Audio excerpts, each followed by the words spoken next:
Kami punya dokter-dokter hebat peternakan. Karena itu saya selalu bilang, kita tidak sedang membangun sarjana peternakan. Kita sedang berternak sarjana. Nah, itu yang paling benar. Jadi itulah paling benar. Karena itu kita punya sarjana peternakan, tapi ternaknya tidak ada. Jadi sebenarnya kita berternak itu sarjana. Sehingga orang tanya, apakah kau punya ternak? Ada, sarjana. Kalau kamu boleh. Itulah kita punya. Banyak kesempatan sepertinya untuk membangun NTT melalui program-program di perguruan tinggi.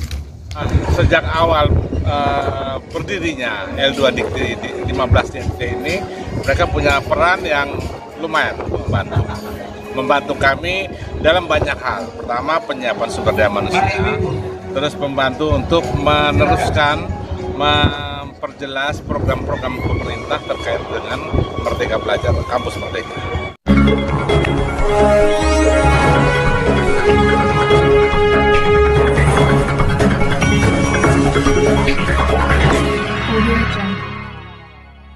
Sekretaris Kemendikbudristek RI Soeharti meresmikan gedung kantor L2 Dikti wilayah 15 di Kupang pada hari Kamis 13 Juli 2023. Acara peresmian gedung kantor L2 Dikti wilayah 15 ditandai dengan penandatanganan prasasti oleh Sekjen Kemendikbudristek Soeharti dan pengguntingan pita oleh Gubernur Nusa Tenggara Timur Victor Bungtilu Laiskodat. Selengkapnya, simak liputan kami yang berikut ini. Dan gedung L2 Dikti wilayah 15 yang dikomandoi oleh seorang profesor muda, Profesor Amheka.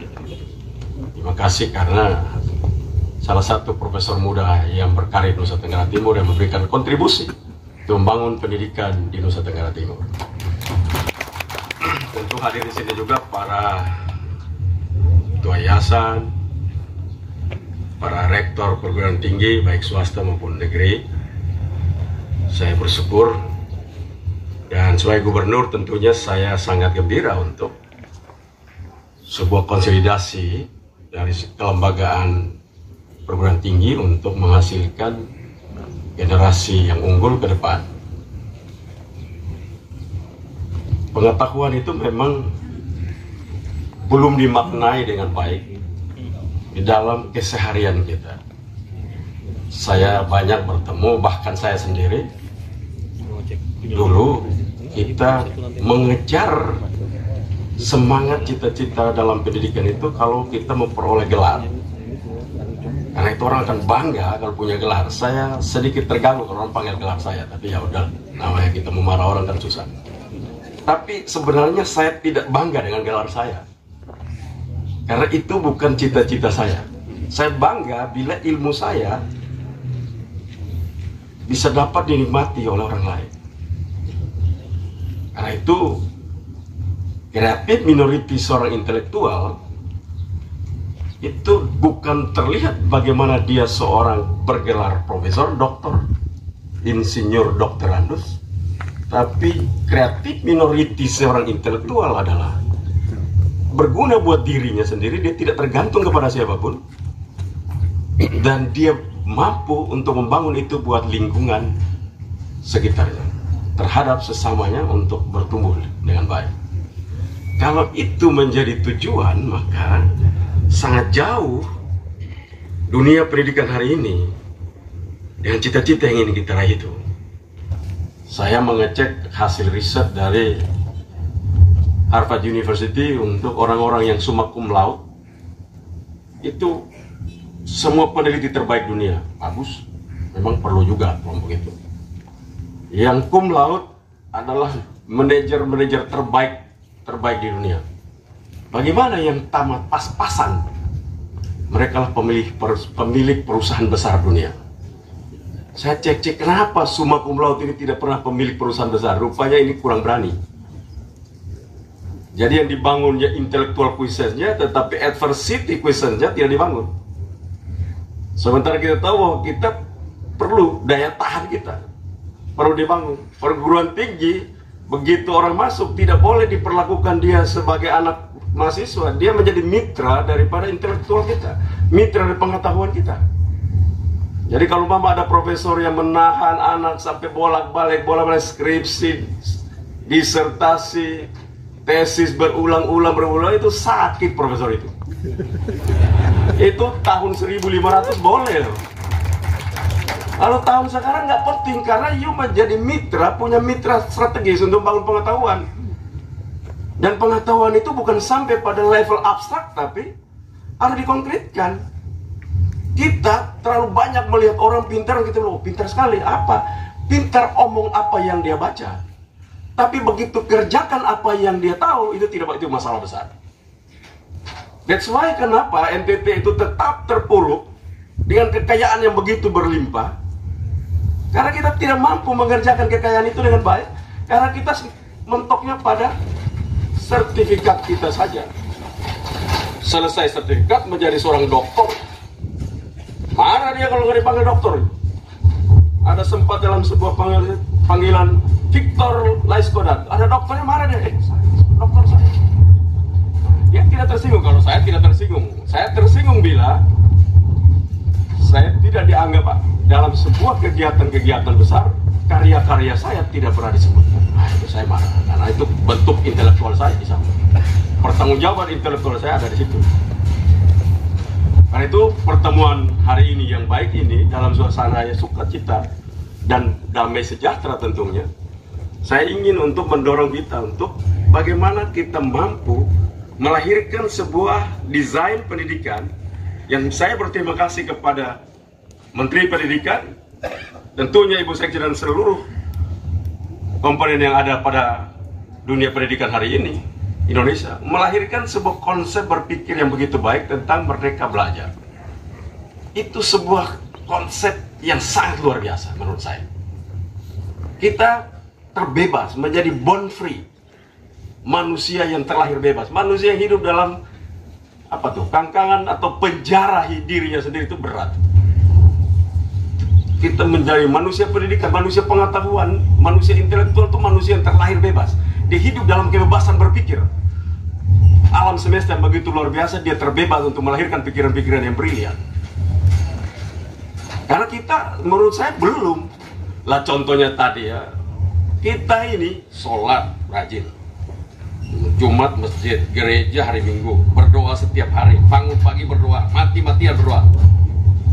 Tapi begitu ada yang mati, kita aduh kasihan dia mati. Saya bilang sakit kamu ini. Berdoa terus menuju ke surga, ingin menuju ke surga. Begitu orang mau ke surga, kasihan. Gimana ini? Harusnya kita bahagia kita. Saudara kita sedang menuju ke surga dan kita akan menuju ke sana juga. Harusnya itu yang diomongin. Lah ini, aduh kasihan ya, udah mati. Kok bisa? Karena kita tidak membangun pengetahuan kita di dalam sebuah penalaran yang baik. Penalaran kita itu terbatas, bahkan sempit dan kecil. Sehingga kita tidak mampu memahami bagaimana penalaran kita sebesar apa untuk melihat dunia di dalam desain yang maha kuasa itu dengan baik. Karena itu saya tidak pernah tertarik kalau datang orang meninggal, sahabat saya bilang, oh, selamat tinggal, nanti kita ketemu lagi. Mudah-mudahan kamu dalam sebuah ruang yang sama dengan saya. Nah itu memang keyakinan. Karena itu saya selalu mendorong bahwa berat sekali pemerintah bila pengetahuan perguruan tinggi, agama, dan pemerintah tidak dalam sebuah koridor cara berpikir yang tepat. Ini menghancurkan. Karena itu saya selalu mendorong. Dan dorongan saya ya, dorongan Cakkas Victor Laiskodat. Ya, ada yang sakit hati, ya wajar lah. Saya selalu bilang, sakit hati? Nah itu berarti tanda-tanda kemajuan. Karena kamu punya perasaan berarti. Kalau belum sakit hati, berarti perasaanmu mati. Bahaya ini. Nah itu saya mengharapkan agar kita terus. Karena kita harus mampu untuk menunjukkan kualitas di Nusa Tenggara Timur. Dengan kekayaan yang begitu luar biasa. Harus menjadi, saya seulang-ulang kali bahwa provinsi ini provinsi terkaya di Indonesia.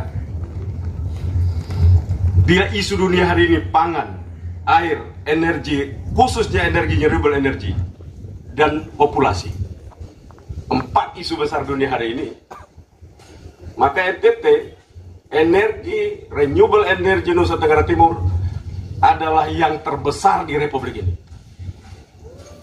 Mulai panas bumi, salah satu yang terbesar. Angin, lihat aja, angin yang luar biasa. Ini energi ini. Cuma ya namanya sekolah nggak ada, ilmu nggak ada, kita anggap ini masalah. Ini energi. Matahari, iridiasi matahari tertinggi di Indonesia adalah Pulau Timur, Pulau Sumba. Dan arus laut, tidal energy, biomasa terbesar. Kami punya bambu yang bisa dibuat palet bambu untuk menggantikan batu bara. Tapi kan Indonesianya kan belum, apalagi PLN. Kita ini kan susah. Orangnya ribut renewable energy, dia ribut bahwa energi yang ada masih belum terpakai dengan baik. Saya selalu katakan, ingat baik-baik. Di saat seseorang yang mengelola energi menyatakan energi sedang berlebihan, maka negara itu sedang menunjukkan kebodohannya. Karena energi yang berlebihan artinya you tidak berproduksi. Itu pesannya. Karena itu saya bilang, nggak boleh, diam-diam aja. Karena begitu Anda bilang, manusia bilang energi saya berlebihan, artinya dia tidak pernah kerja. Kalau manusia bilang, waduh saya energinya berlebihan, wah ini manusia malas ini. Gitu juga negara. Begitu negara menyatakan energi saya berlebihan, ini orang negara malas ini. Kalau nggak dibilang bodoh. Nah itu memang kita perlu cara berpikir kita yang kritis. Sebagai manusia intelektual itu mendorong kita untuk berpikir seperti itu. Sehingga kita tidak tertarik pada kematian semata-mata yang membuat kita menyesal. Saya suka itu. Sartre bilang, di saat kita sudah mulai kehilangan ilusi keabadian, kita kehilangan makna kehidupan. Saya sepakat. Daripada kita hanya lihat bahwa akhir hidup itu kematian, maka kita akan berhenti. Kalau akhir hidup itu kematian, kerusakan, buat apa kita hidup? Toh kita juga akan mati, selesai. Tapi ternyata orang membangun kehidupan itu dengan berbagai hal. Dengan mendesain, contoh hari ini, kita akan, Bu Sekjen akan mendatangani gedung ini. Itu kita sedang menolak keabadian, kita sedang menolak kematian, kita membangun keabadian. Ernest Becker bilang, denial of death, menolak kematian sebagai manusia konsepsional. Ini sedang kita membangun manusia konsepsional hari ini. Denial of death. Tantangan kita begitu, karena kita tidak tertarik pada kematian. Kita sedang mendesain keabadian kita. Dunia pendidikan harus mendesain bahwa dia tidak pernah akan mati. Dia akan hidup selama-lamanya. Itulah ilmu pengetahuan. Karena itu saya terus mendorong. Terima kasih Bu Sekjen untuk menempatkan si profesor muda ini di sini. Sehingga tantangan-tantangan besar, kami punya banyak potensi. Saya jadi gubernur pertama kali, saya lihat teluk-teluk yang hebat. Saya bilang kekayaan apa bedanya ini? Bahkan lebih baik daripada Vietnam. Tapi Vietnam penghasil lobster terbanyak di dunia. Kami kirim, Indonesia kirim ke sana. Dan 80% lobster yang dijual oleh Vietnam itu milik Indonesia. Dan sekitar 30% disuplai juga oleh NTT. Jangan tepuk tangan, salah itu. Maksudnya kita harusnya mengekspor yang model Vietnam itu. Karena kita punya tempat itu. Maka saya mulai mengerjakan itu. Salah satunya di Pulau Rote, Mulut Seribu, teluk yang indah. Kemarin ASEAN Summit itu para kepala negara itu makan tuh dari Rote. Saya bilang, Presiden, kami punya juga model. Nah, itulah lobster yang dimakan pada malam terakhir. Jamuan makan malam terakhir itu oleh kepala negara. Lobster itu lobster yang datang dari Nusa Tenggara Timur, khususnya dari Pulau Rote, Mulut Seribu. Hasil budidaya orang Nusa Tenggara Timur. Mampu kita lakukan banyak hal. Kita punya doktor perikanan, profesor perikanan, tapi nggak ada budidaya. Saya pergi ke Norwegia, Menteri Norwegia perikanannya bilang, kelautannya bilang saya, dulu nenek moyang kami kalau mau makan ikan berburu mereka ke laut, dan kami terbaik dalam dunia ini. Jadi kalau kita makan ikan masih berburu ke laut, itu artinya pengetahuan kita masih jauh. Kita masih seperti Viking zaman dulu. Boleh juga itu lakukan, tapi juga kita menunjukkan bahwa kualitas pengetahuan kita hari ini pada budidaya kita maju. Kita sebutkan negara kelautan, tapi budidaya kita macet. Bersyukur Pak Menteri sekarang sudah mendorong budidaya secara luar biasa. Saya ke Sumba, karena September nanti kami punya budidaya udang faname terbesar di Indonesia, itu 2.000 hektar, investasi pemerintah pusat 7,5 triliun, ditambah dengan swasta sekitar 3 triliun, ada 10,5 triliun pada bulan September nanti, proyek itu akan jalan. Sebuah budidaya yang sangat besar, sangat integrated, dan kenapa? Karena dia situ langsung keluar dengan produk-produknya untuk diekspor. Pikiran-pikiran seperti ini melibatkan para intelektual. Saya itu selalu mengganggu kalau banyak rektor-rektor yang tersinggung dan saya. Begini Bu Saki, kami ini dulu belum ada orang pintar, kami bisa mengekspor sapi dan daging ke Hong Kong. Kami tidak pernah kenal Jakarta. Kami ke Hong Kong. Sun Funai, zaman beliau-beliau mereka punya untuk semua kami punya sapi-sapi itu ke Hong Kong. Kami tidak kenal Pulau Jawa. Kami bergaul dengan orang-orang Hong Kong. Tapi makin hari kami turun terus. Terus akhirnya kami tidak pernah kenal lagi. Kami punya dokter-dokter hebat peternakan. Karena itu saya selalu bilang, kita tidak sedang membangun sarjana peternakan. Kita sedang berternak sarjana. Nah, itu yang paling benar. Jadi itulah paling benar. Karena itu kita punya sarjana peternakan, tapi ternaknya tidak ada. Jadi sebenarnya kita berternak itu sarjana. Sehingga orang tanya, apakah kau punya ternak? Ada, sarjana. Kalau kamu boleh. Itulah kita punya. Karena itu diksi saya, narasi-narasi saya selalu membuat orang tersinggung. Itu harapan saya memang. Supaya mereka tersentak untuk bangun, menolak itu dalam dirinya, dan mereka melahirkan karya-karyanya, dan mereka bisa maki saya. Victor, tolong kau ya. Nih loh, kami hebat. Oh, syukur, alhamdulillah. Itu sebenarnya kita mau. Kita nggak masalah orang maki kita, tapi selama itu jadi, itu baik adanya. Nah, itu saya terus mendorong. Karena itu saya harapkan jangan melahirkan perguruan tinggi terlalu banyak. Lahirkanlah kualitas sumber daya manusia yang banyak. Kalau bisa punya cabang 20, cabanglah 20, 200 online. Jangan kita bangun semua. Begitu selesai, antara dia yang sekolah dan tidak sekolah sama.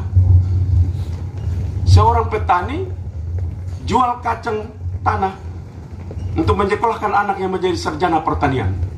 Habis menjadi sarjana pertanian dari kacang tanah ini, dia berjuang melamar di mana-mana. Melamar kantor gubernur, kantor bupati, setiap kantor yang dibuka dilamar semua, dibuka semua. Surat lamaran begitu banyak, sampai tidak ada menerima, dan dia makin hari makin tua. Akhirnya karena tua dipanggil untuk menjadi honor di kantor manapun. Kasihan bapak itu. Dari kacang tanah lah dia menyekolahkan anak ini. Anak ini yang diharapkan sekolah pertanian untuk pulang membangun kacang tanah yang lebih hebat, dia tidak membangun itu karena ilmunya untuk ilmu di dalam kantor. Nah, inilah yang ingin saya selalu menggugat. Bangunlah pengetahuan yang punya korelasi dengan seluruh kekayaan alam Nusa Tenggara Timur. Sehingga pengetahuan yang kita miliki juga kita membangun kekayaan kita. Sehingga one day orang datang, orang melihat orang Nusa Tenggara Timur, orang-orang yang cerdas, karena kekayaannya dikerjakan secara maksimal.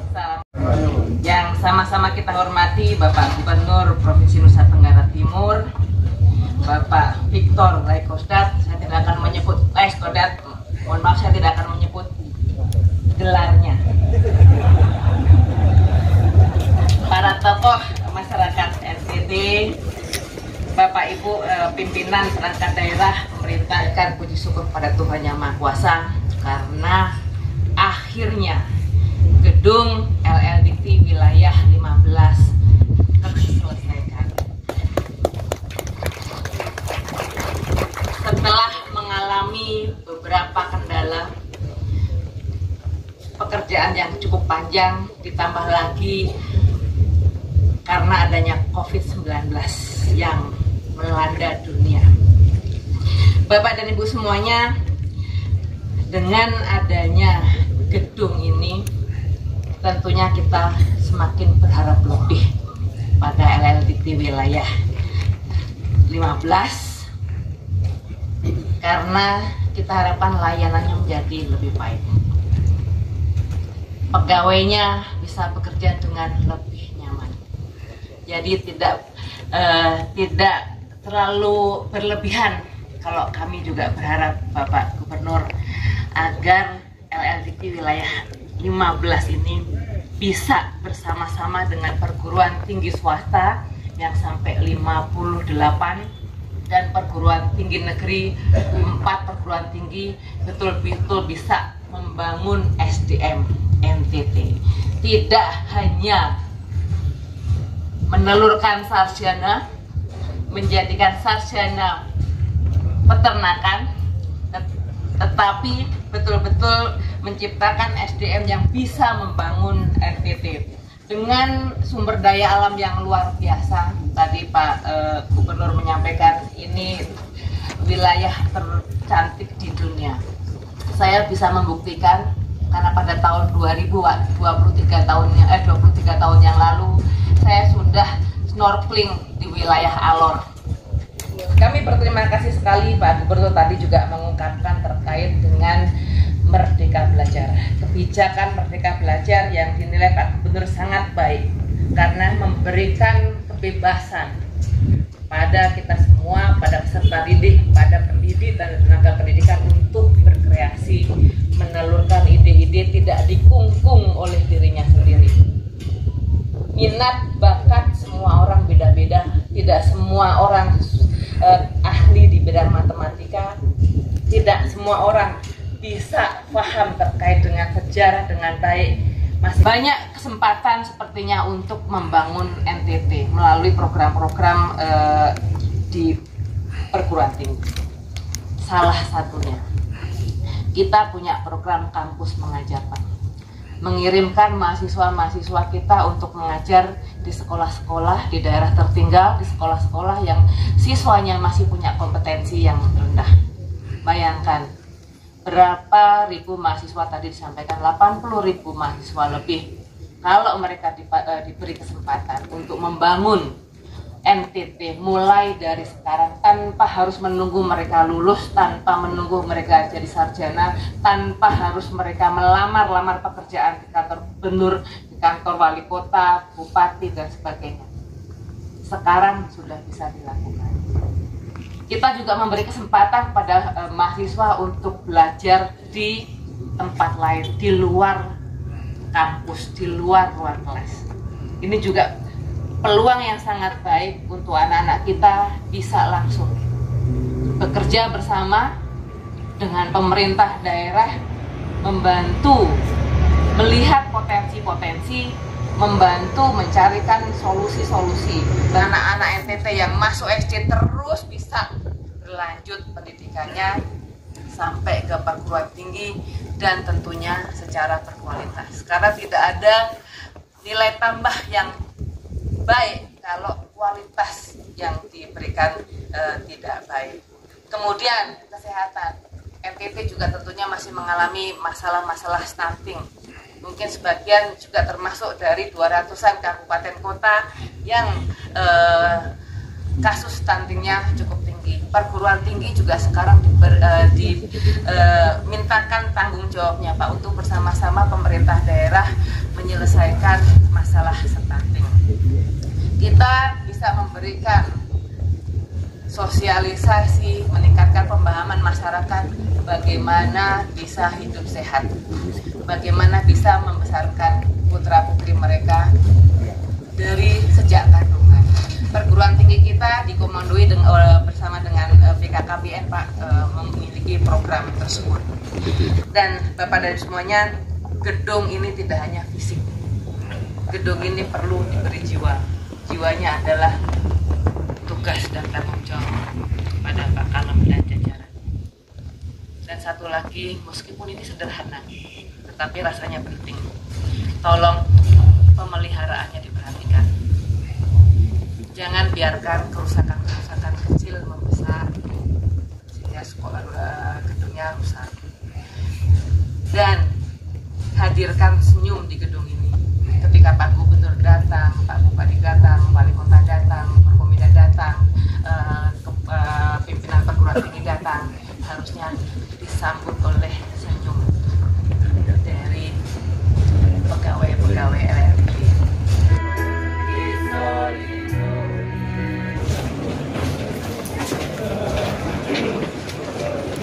Silakan Ibu melakukan penandatanganan.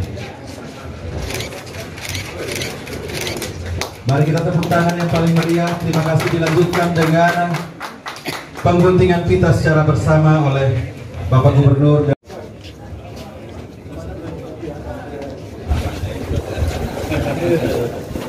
Silakan. Udah jadi, udah jadi. Iya. Terima kasih. Bapak langsung angkat peninjauan. Kawan. Dilanjutkan dengan peninjauan ke dalam gedung timur yang baru saja diresmikan. Kita berkenan untuk meninjau sejenak.